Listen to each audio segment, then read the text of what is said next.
पहाड़ टीवी और मैं हूं आपके साथ स्मिता पटवार। चलिए रुक करेंगे उत्तराखंड की तमाम बड़ी खबरों का, लेकिन उससे पहले एक नजर आज की हेडलाइंस पर। उत्तराखंड से कल्पना सैनी ने राज्यसभा के लिए भरा नामांकन। सीएम धामी सहित कई दिग्गज रहे मौजूद। 3 बेटियां होने के कारण पत्नी ने पति पर लगाया हत्या के प्रयास का आरोप। देहरादून घूमने आ रहे 5 दोस्तों की कार दुर्घटनाग्रस्त, हादसे में 3 की मौत, 2 घायल। सीने में दर्द उठने से सेना के सूबेदार की मौत, सेना के जवानों ने गार्ड ऑफ ऑनर देकर दी विदाई। राज्यपाल गुरमीत सिंह ने 102 वर्षीय भारतीय स्क्वाड लीडर मजीठिया से की मुलाकात। रुड़की की पिरान कलियर दरगाह से 4 माह की बच्ची अगवा, महिला पर लगा है आरोप। चारधाम यात्रा का पंजीकरण न होने से ट्रैवल्स कारोबारियों में आक्रोश, यात्रियों का भी दर्द झलका। चारधाम यात्रा में पंजीकरण को लेकर हरिद्वार के ट्रैवल कारोबारियों ने चारधाम यात्रा पर जाने वाले पर्यटकों का पंजीकरण हरिद्वार में न होने के चलते जमकर हंगामा काटा। पर्यटन कारोबारियों का साफ कहना है कि शुरू से चारधाम यात्रा का पंजीकरण हरिद्वार में ही होता आया है, लेकिन इस बार सरकार ने हरिद्वार का व्यापार चौपट करने के लिए इस यात्रा का पंजीकरण ऋषिकेश से शुरू किया है, जिसका हरिद्वार का ट्रैवल व्यवसायी खुला विरोध करते हैं।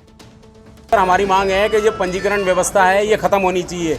ये आज ऐसी क्या स्थिति आ गई कि 2022 में इनको पंजीकरण की व्यवस्था हुई।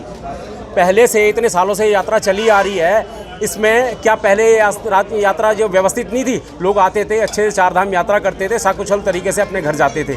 सरकार का उद्देश्य है कि हरिद्वार का जितना भी बिजनेस है उसे चौपट करके किसी भी तरीके से ऋषिकेश ले जाया जाए। अभी कुछ दिन पहले यहाँ पर किसी पर्यटन मंत्रालय की मीटिंग हुई, जिसमें कि ये पुरजोर तरीके से ये कहा गया है कि यहाँ पर पंजीकरण व्यवस्था ठोस तरीके से लागू की जाए।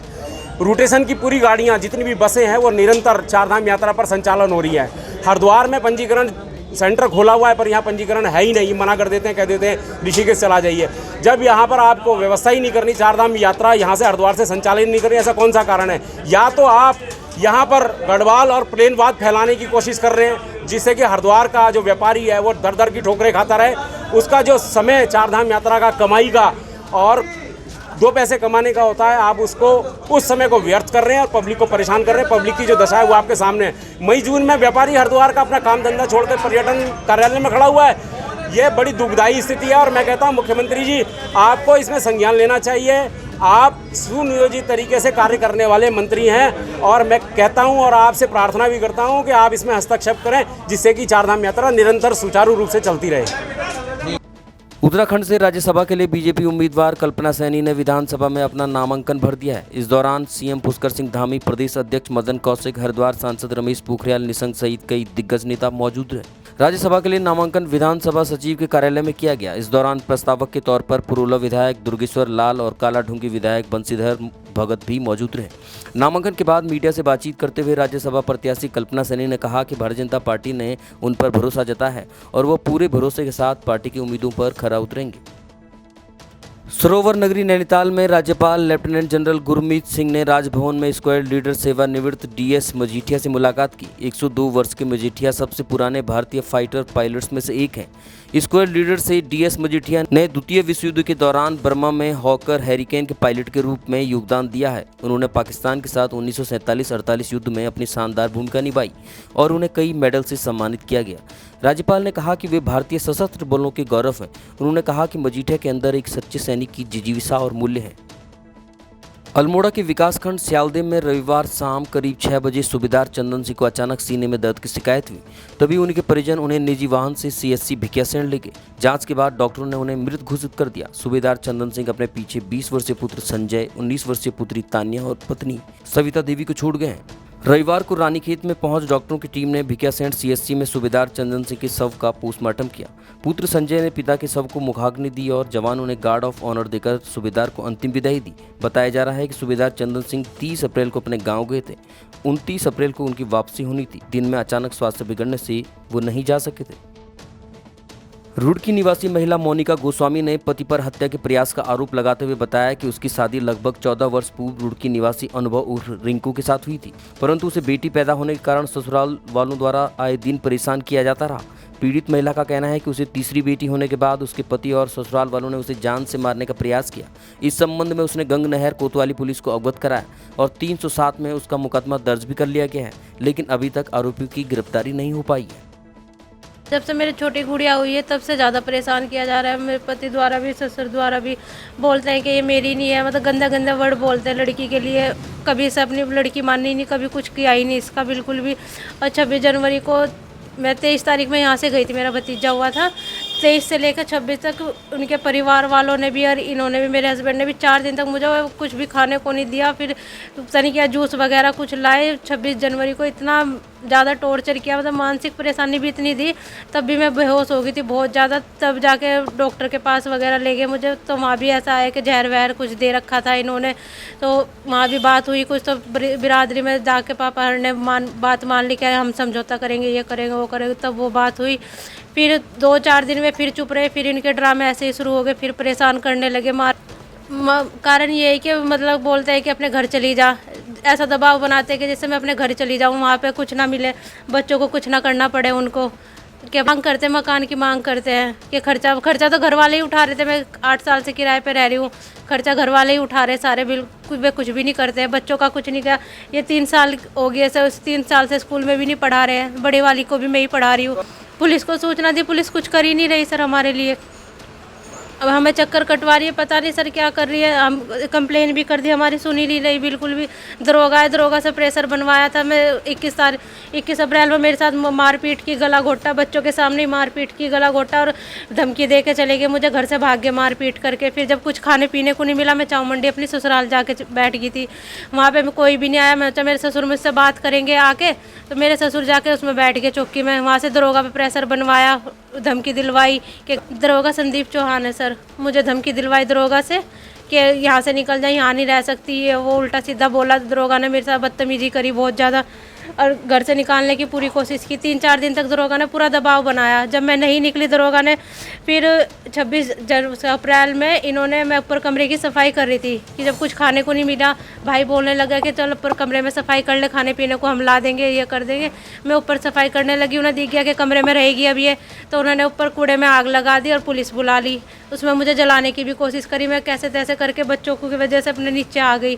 तो मुझे मतलब बहुत 3-4 वो थे, ये बाहर से भी आ रखे थे 3-4 आदमी उनके, और घर वाले थे सब। जांच पलटवाई सर, फिर जांच पलट के भी वो दरोगा को सब वापस ही दे दी। हाँ जी सर, पैसे ले रखे। जब दरोगा वो बोलते हैं ना, मेरे ससुराल वाले, मेरे पति भी बोलते हैं कि दरोगा तो हमारा है, पुलिस वाले तो हमारे हैं, सब कुछ हमारा है। अब यो 21 तारीख में हमारा जमाई इसके मारपीट करके गया, जलाया, चिमटे से इसकी हाथ जड़ाए और तवे तो जड़ाए और फिर मारपीट करी, दांत तोड़ा इसका, मुंह पे मार के गया, गला घोटा। इसकी बच्ची थी वहीं से उन्हें चिल्लाई हुए, फिर वो छोड़ कर इन्हें चला गया। 4 दिन लो फिर अपने घर आ जाऊँ मंडी में। फिर लड़की अपने ससुराल चली गई कि भी मैं खाऊंगी क्या वहाँ से। फिर उसके ससुर ने कुछ नहीं करा, ना किसी ने करा। वो जिठानी ने सारा सामान चोरी रख लिया, उठा कर रख लिया रसोई में, खाने पीने को कुछ नहीं दिया। जो लड़की ने कहा कि सामान ला कर दे दो, तो सामान नहीं ला कर दिया।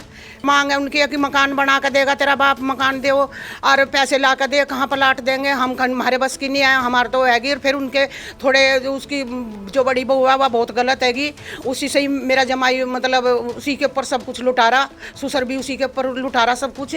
15 साल शादी को लग रही, सब कुछ दिया हमने। 4 पहियों की गाड़ी अलग दी, 2 पहियों की अलग दी, हमने बहुत सारा सामान दिया। हमने कैसे दिया कैसे नहीं, अकेली बेटी थी मेरे, हमने जी खोल कर शादी करी, खूब अच्छी तरीके से बढ़िया शादी करी। हमने कैसे भी करा, कैसे भी उधार लिया सुधार लिया। वहाँ पुलिस में कार्रवाई करी हमने, पुलिस वाले हमारी कोई सुनाई नहीं कर रहे। हमारे बच्चे, हम परेशान है, रोज जावे और लारे दे देवे हमें, और हमारे ऊपर भी मुकदमा कर दिया और अपने आप ही उन्होंने झूठा सच्चा कर दिया। हमारे बच्चे मतलब कोई मतलब नहीं वास्ता रिश्ता ही नहीं है भाई, रिश्तेदारी बनानी चाहे हम तो, हमें कोई दिक्कत नहीं थी। और भाई हम तो आज भी उन्होंने अपना ही चाहते, पर किस तरीके का जला फूंकने का प्रयास कर रहे वे, मारना सोच रहे से। 3 बेटियां आ गई, जो तीसरी बेटी हुई उस दिन से ज़्यादा मतलब वो कर रहे कि बेटा नहीं है, बेटा नहीं है। अब बताओ बेटा कहाँ से देंगे। हाँ, पुलिस ने पैसे ले रखे, अब पुलिस तो मारी आती भी मारी, पत भी मारी, तेरे बाप पर कुछ नहीं होने का। और तेरे कुछ भी कर लियो तुम, कैसा भी कर लियो, वो हमारे पास मतलब हमारे पास रही ही नहीं आने का। हम तो ऐसे ही रहेंगे, और तने रहना तो अपना मकान बनवा ले, अपने बाप पर रह ले, और सामान लाओगे, तेरा बाप ही खर्चा उठाओगा, तेरे भाई खर्चा उठाओगे। बताओ जी, हम कहाँ से खर्चा उठाओगे? हमारा भी बुला देगी, पोता पोती है, हम कहाँ से करेंगे? खेती बाड़ी वाले हम आदमी है, इतना थोड़ी ना हमारे पास हैगा जो हम मतलब पूरा पाड़ेंगे। 15 साल तो हम पूरा पाड़ रहे। हाँ, अब जानकारी करने पे पता चला है कि मुकदमा पंजीकृत हुआ है, लेकिन क्रॉस में हुआ है। दोनों पक्षों का मुकदमा पंजीकृत किया है, ससुराल वालों का भी और मायके वालों का। जांच अभी प्रचलित है। आयोग द्वारा बताया गया है कि अभी कोई फर्दर डेवलपमेंट्स नहीं हुए हैं, जैसे कि उसमें 307 का एलिगेशन आया है। अभी तक कोई फैक्ट ऐसा सामने नहीं आया। जैसे फैक्ट सामने आएगा अग्रिम कार्रवाई अमल में लाई जाएगी। देखो, ऐसा कोई मामला अभी तक मेरे संज्ञान में नहीं है, ना ही वादिनी मेरे पास आकर के उन्होंने भी ऐसा कुछ कहा है। अगर ऐसा कुछ है, हम अभी तक की जो भी कार्रवाई की गई उसका आकलन करेंगे। अगर हमें लगेगा कि कार्रवाई ढंग से नहीं हो पाई है, हम उस हिसाब से अगर ज़रूरत पड़ेगी तो आयु बदल भी सकते हैं।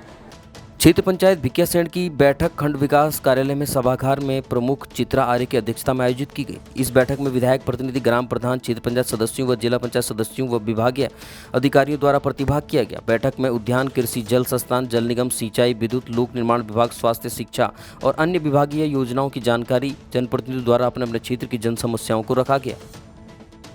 पर्वतीय पत्रकार एसोसिएशन का 6वां 2 दिवसीय सम्मेलन पर्यटन नगरी ग्वालदम में शुरू हुआ। कार्यक्रम शुभारंभ परिवहन और समाज कल्याण मंत्री चंदन रामदास ने किया। इस मौके पर उन्होंने एसोसिएशन की मांगों पर सकारात्मक कार्रवाई का आश्वासन दिया। वहीं उनके द्वारा ग्वालदम डाक बंगले के परिसर में देवदार का पौधा रोपा गया। मंगलवार को सम्मेलन के पहले ही दिन मुख्य अतिथि चंदन रामदास ने पत्रकारों को संबोधित करते हुए कहा कि पत्रकार समाज की दिशा और दशा का कार्य करते हैं और समाज को आईना दिखाने का काम करते हैं। कोरोना काल में एक ओर जहां लोग अपने घरों में कैद थे, वहीं दूसरी ओर पत्रकार जनता की समस्याओं को सरकार के सामने रख रहे थे। इस मौके पर सरस्वती विद्या मंदिर के छात्रों द्वारा सांस्कृतिक कार्यक्रमों का आयोजन भी किया गया। एसोसिएशन के सदस्यों द्वारा मुख्य अतिथि को स्मृति चिन्ह और शॉल देकर सम्मानित किया गया। पत्रकार एसोसिएशन के इस 6वें अधिवेशन के अवसर पर जो ग्वालदम के पर्यटन नगरी में आज संपन्न हुआ है, मां बधानगढ़ी के चरणों में, मैं पत्रकार एसोसिएशन को आज के इस अधिवेशन की बहुत बहुत बधाई देता हूं और बहुत बहुत शुभकामनाएं देता हूं। क्योंकि मैं भी पत्रकार होने के नाते मैं पत्रकारों की समस्याओं से रूबरू हूं कि पत्रकार किन परिस्थितियों में समाज की, देश और प्रदेश की जन समस्याओं को सुलझाने के लिए अपनी जो सहभागिता हैं, अपनी लेखनी के माध्यम से, पत्रकारिता के माध्यम से, अखबारों के माध्यम से उसका समाधान करने में जो लोकतंत्र के चौथे स्तंभ के रूप में आप लोग काम करते हैं। आपको बहुत बहुत बधाई, शुभकामनाएं। पत्रकारों ने मुझे बहुत सी समस्याओं के बारे में अवगत कराया है, लिखित भी दिया है। माननीय मैठाणी जी ने, यहाँ के एसोसिएशन ने, आदरणीय लखेड़ा जी ने भी बहुत महत्वपूर्ण चीज़ें मुझे बताई हैं। मैं विश्वास दिलाता हूँ कि आज के अधिवेशन में जो भी समस्याएं मेरे सामने आई हैं, मैं अपने विभाग के अधिकारियों को भी और माननीय मुख्यमंत्री के सम्मुख रख के पत्रकारों के इस समस्या का समाधान करूँगा, ये मैं आपको विश्वास दिलाता हूँ। रुड़की में कांग्रेस नेता और पूर्व राज्य मंत्री डॉक्टर गौरव चौधरी ने किसान नेता राकेश टिकैत के ऊपर हुए हमले के लिए लोकतंत्र की हत्या बताया है। उन्होंने कहा है कि कर्नाटक में राकेश टिकैत एक प्रेस वार्ता कर रहे थे और 2 व्यक्ति मोदी सरकार की नारेबाजी करते हुए आए हैं और उनके ऊपर माइक से हमला हो जाता है और फिर उनके मुंह पर काली स्याही फेंक दी जाती है। तो यह निसंकोच नहीं है कि कहीं ना कहीं सरकार ये सब कुछ करवा रही है। उन्होंने कहा है कि बहुत ही शर्मनाक बात है कि लोकतंत्र की हत्या हो रही है। एक धरती पुत्र, एक किसान के बेटे के साथ ऐसा व्यवहार हो रहा है, तो एक आम किसान के साथ क्या व्यवहार होगा, यह कल्पना आप लोग खुद कर सकते हैं। देखिए, ये बहुत ही निराशाजनक बात है कि एक किसान नेता नहीं कहूँगा मैं, एक किसान भी कहूँगा, जो एक प्रेस वार्ता कर रहे थे कर्नाटक में, और वहाँ पर एक व्यक्ति जो मोदी सरकार के नारे लगाता हुआ और वहाँ पर माइक से उन पर हमला करता हुआ और शाही गया उनके मुंह पर मारता हुआ ये हरकत कर रहा है, तो निसंकोच ये कोई ना कोई सरकार ही करा रही है। ये बहुत शर्म की बात है। लोकतंत्र का तो हत्या हो रही है। एक किसान का बेटा, मैं उसको नेता तो बाद में कहूँगा, पहले तो वो एक किसान के बेटे हैं, और किसी भी किसान के साथ यदि ये व्यवहार है तो निसंकोच एक आम किसान के साथ क्या व्यवहार होगा, इसकी कल्पना आप खुद कर सकते हैं। 31 मई को पूरा विश्व तंबाकू निषेध दिवस के रूप में मनाता है। इसी के तहत अल्मोड़ा जिले के विकास खंड सल्ट में स्कूली बच्चों को विद्यालयों के प्रधानाचार्य और स्वास्थ्य विभाग के कर्मचारियों द्वारा तंबाकू निषेध की शपथ दिलाई गई। बच्चों ने तंबाकू को छोड़ने का संदेश दिया गया। वहीं प्रतिज्ञा ली गई कि वे जीवन में कभी भी तंबाकू का सेवन नहीं करेंगे। तंबाकू का सेवन करने से बीमारियां होती हैं, बावजूद इसके लोग तंबाकू का सेवन करना नहीं छोड़ते। 31 मई को पूरा विश्व तंबाकू निषेध दिवस के रूप में मनाता है। इसी दिन यह संदेश देने की कोशिश की जाती है कि तंबाकू का सेवन नहीं किया जाना चाहिए। देश आज़ादी का अमृत महोत्सव मना रहा है। इसी के उपलक्ष्य में माननीय प्रधानमंत्री द्वारा गरीब कल्याण सम्मेलन कार्यक्रम के अंतर्गत देश के विभिन्न राज्यों के केंद्रीय योजना से लाभान्वित लाभार्थियों के साथ उन्होंने संवाद स्थापित किया। जनपद उत्तरकाशी में भी गरीब कल्याण सम्मेलन कार्यक्रम भव्य रूप से आयोजित किया गया। जिला प्रेक्षागृह उत्तरकाशी और कृषि विज्ञान केंद्र चिन्यालीसौड़ में ये कार्यक्रम आयोजित हुआ, जिसमें केंद्रीय योजनाओं से लाभान्वित लाभार्थियों द्वारा प्रतिभाग किया गया। 4 वर्षीय बीमार बच्ची को जियारत के लिए पिरान कर लिया ले आई महिला ने पुलिस को तहरीर देकर बताया कि उसकी 4 वर्षीय बच्ची को अज्ञात महिला ने अपहरण कर लिया है। पुलिस ने तहरीर के आधार पर अज्ञात महिला के खिलाफ मुकदमा दर्ज कर लिया है और बच्ची की तलाश भी शुरू कर दी है। आसपास लगे सीसीटीवी कैमरों को खंगाला जा रहा है तो कैमरे में एक महिला बच्ची को ले जाती हुई दिख रही है। जानकारी के अनुसार डूडा हेड़ा विजयनगर गाजियाबाद निवासी एक महिला करीब 2 माह पूर्व अपनी बीमार बच्ची को लेकर के दरगाह में आई थी। वह साबरी लंगर खाने के लिए बिस्तर लगा रही थी। उनके पास एक अज्ञात युवती भी आकर रहने लगी। पिछले 2-3 दिनों से युवती उनसे घुल मिल गई और उसके बाद उस पीड़ित महिला ने अपने 8 वर्षीय बेटे और अपनी दुहाती को बिस्तर पर बैठाकर शौच के लिए चली गई। इसी दौरान पास में रहने वाली युवती ने उनके बेटे को लंगर की लाइन चालू होने की बात कहते हुए लंगर खाने के लिए भेज दिया और 4 वर्षीय बच्ची को उठाकर अपने साथ ले गई, जिसके बाद हरिद्वार रेलवे स्टेशन पर पुलिस टीमें बच्ची के अपहरण करने वाली महिला की तलाश कर रही है। इसके अलावा अन्य रेलवे स्टेशन और बस स्टैंड पर भी पुलिस टीम लगातार नजर बनाए हुए सीसीटीवी कैमरों को भी खंगाला जा रहा है।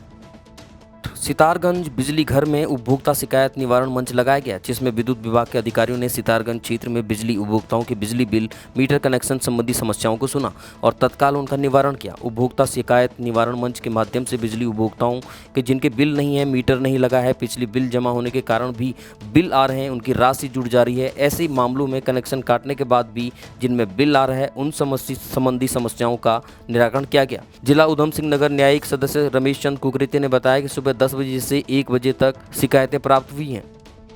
आपने अप्लाई कर दिया और आपने उसके बाद जो है अप्लाई करने के बाद जैसे ही आपका फ़ीस जमा हो जाती है, मतलब वो जो कनेक्शन की फ़ीस, यहाँ से आप कंज्यूमर शुरू हो जाते हैं, यहाँ से लेकर के और आपको लास्ट तक जब तक आपका कनेक्शन कटे नहीं, कटने पे भी अगर मतलब लीगल तरीके से कटा है या जैसे भी मतलब ड्यू होने की वजह से कटा है, ड्यू पेड न होने की वजह से कटा है, तो उसके लिए उन संबंधों में जितने भी बिलिंग, ओवर बिलिंग है, अंडर बिलिंग है, कनेक्शन नहीं लग रहा है, ये सब इन संबंधों में जो है वो ये हम फोरम जो है ये जनता की सहायता करने के लिए बैठा हुआ है हम लोग जो है।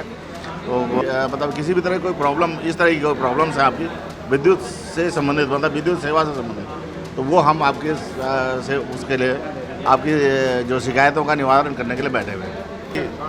हाँ, 8-10 लगभग होंगी और फाइनल फिगर तो कितनी पहुंचती है तो जितने भी आएंगे हम सबको मतलब है कि जितने भी कंप्लेनेंट्स आएंगे हम उनको सबका मतलब है कि निस्तारण करेंगे। ये नहीं, कोई भी ऐसे नहीं जाएगा कि यहाँ पर वो कहे कि नहीं यहाँ साहब टाइम खत्म। चंपावत उपचुनाव में मतदान संपन्न हो चुका है। वहीं कांग्रेस की प्रत्याशी निर्मला गहतोड़ी ने चंपावत उपचुनाव में उनके एजेंटों को धमकाने का आरोप लगाया है। बाहरी विधायकों और बीजेपी नेताओं के चंपावत में चुनाव को प्रभावित करने का आरोप लगाते हुए वो कलेक्ट्रेट में धरने पर बैठ गई। उन्होंने कहा कि शांतिपूर्ण चल रहे मतदान में खलल पैदा किया गया है। सरोवर नगरी नैनीताल व उसके आसपास भारत के प्रधानमंत्री नरेंद्र मोदी के 8 वर्ष के कार्यकलापों को भाजपा कार्यकर्ताओं के माध्यम से बड़ी स्क्रीन में प्रधानमंत्री नरेंद्र मोदी का लाइव प्रसारण लोगों को दिखाया गया। इस मौके पर भाजपा कार्यकर्ताओं में बेहद उत्साह दिखा और आतिशबाजी का जश्न भी उन्होंने मनाया। जिला सूचना अधिकारी समेत तमाम पदों पर नौकरी लगाने के नाम पर लाखों की ठगी करने वाले एक व्यक्ति को चमोली पुलिस ने अल्मोड़ा से गिरफ्तार कर लिया है। ये व्यक्ति अपने कई सीनियर अधिकारियों और नेताओं को परिचित बताकर कई बेरोजगारों को चूना लगा चुका है। पुलिस अधीक्षक चमोली श्वेता चौबे ने बताया कि सोमवार को अखिलेश कुमार निवासी गौचर कोतवाली कर्णप्रयाग में तहरीर दी कि उनके परिचित हरीश पंचवाल पुत्र मोहनलाल निवासी घुड़साल नगरासू जिला रुद्रप्रयाग ने स्वयं को कई सीनियर अधिकारियों और नेताओं को परिचित बताकर जिला सूचना अधिकारी पद पर नौकरी लगाने के नाम पर 10 लाख रुपए ले लिए थे, जिसे वो वापस नहीं कर रहा था। कट मामले की गंभीरता को लेते हुए तत्काल मुकदमा दर्ज किया गया और गिरफ्तारी के लिए पुलिस उपाधीक्षक कर्णप्रयाग अमित कुमार के नेतृत्व में एक टीम का गठन किया गया। टीम ने सर्विलांस के माध्यम से हरीश पंचवाल को अल्मोड़ा से गिरफ्तार कर लिया है। उत्तराखंड की तमाम बड़ी खबरों में फिलहाल इतना ही। बाकी खबरों के लिए देखते रहिए पहाड़ टीवी। नमस्कार।